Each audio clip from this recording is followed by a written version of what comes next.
തെളിവെടുപ്പിനെത്തിച്ചപ്പോഴും ചെന്താമര ഭീഷണി തുടർന്നുവെന്ന് അയൽവാസിയെ പുഷ്പ വകവരുത്തുമെന്ന തരത്തിൽ ചെന്താമര ആംഗ്യം കാണിച്ചു. ഈ നാട്ടിലിനി ജീവിക്കാൻ ഭയമാണെന്നും പുഷ്പ പറയുകയാണ്. ഇറങ്ങുമ്പോൾ തന്നെ എന്നെ ഇങ്ങനെ ആക്കിയിട്ട് ഇറങ്ങി.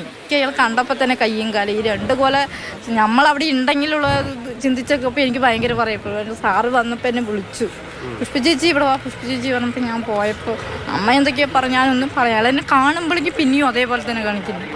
അയാൾ അതേപോലെ തന്നെയാണ് അതിൽ ഞാൻ കുറെ കണ്ടതാണല്ലോ ഇതിൽ നിന്ന്. എന്നിട്ട് അവിടെയൊക്കെ പോയി പറഞ്ഞു അവളെ മിണ്ടാതിരിക്കാൻ പറയും, മിണ്ടാതിരിക്കാൻ പറയും. ഏതെങ്കിലും ഒരു പഴുത് കിട്ടിയതാണെങ്കിൽ അയാൾ എന്നെ പാടാക്കി തന്നെ. ഒരു പഴുത് ദൈവം തമ്പുരാൻ കൊടുത്തില്ല. ഞാൻ വിശ്വസിക്കുന്ന ദൈവം സത്യമുള്ളവനായ കാരണം രക്ഷിച്ചു ഞാൻ പറയുന്നു.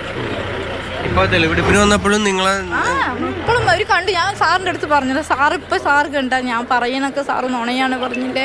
ഇപ്പം സാറ് ശ്രദ്ധിച്ചോ ചോദിച്ചപ്പോൾ അയാൾ പിന്നെയും ഇങ്ങനെ തന്നെ ആക്കുന്നു. ഒരു കുറ്റബോധം ഉണ്ട് അയാൾക്ക് പറയും. അപ്പം അയാളുടെ എനിക്ക് കത്തിയ ജീവൻ പോയ ഇവരൊക്കെ പോവുക തന്നെ. അയാൾക്ക് ഒറ്റ കുറ്റബോധവുമില്ല ഇവരെല്ലാം.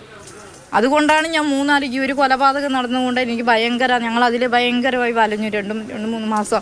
അതുകൊണ്ടാണ് ഞാൻ അയാൾ ഇവിടെ വന്ന വഴിക്കേ പറഞ്ഞത്. എന്നിട്ട് ഞാൻ കൊണ്ട് കംപ്ലൈൻറ്റ് കൊടുത്തത് ഇവർ പറഞ്ഞു, പോലീസുകാർ പറഞ്ഞിട്ടുണ്ട് കംപ്ലൈൻറ്റും കൊണ്ട് വന്നിട്ട്. അപ്പോൾ അവിടെ മിണ്ടാതിരിക്കാൻ പറഞ്ഞോളി, കംപ്ലൈൻറ്റ് കൊടുക്കണ്ട എന്ന് പറഞ്ഞാണ്. ഇപ്പം പേടി എനിക്കൊരു ധൈര്യം പറയണമെന്നില്ല, എനിക്ക് പേടി തന്നെയാണ്.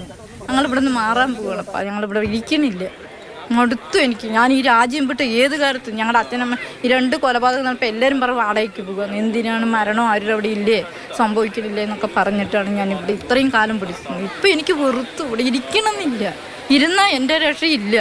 എന്താ വെച്ചാൽ നമ്മൾ ആരോഗ്യമുള്ളവർ, കയ്യും കാലമൊക്കെ വയ്യാത്തവരാണ്. ഇപ്പം ഇയാളൊക്കെ ഒരു കൊടുവാൾ കഴിഞ്ഞ് നമ്മളവിടെ ബോധം കെട്ട് വീഴും. അങ്ങനെ സൂക്ഷിച്ച കാരണമാണ് ഇപ്പോൾ ആ ചേച്ചിനെ കൊന്നപ്പോഴും രക്ഷപ്പെട്ടു ഞാൻ.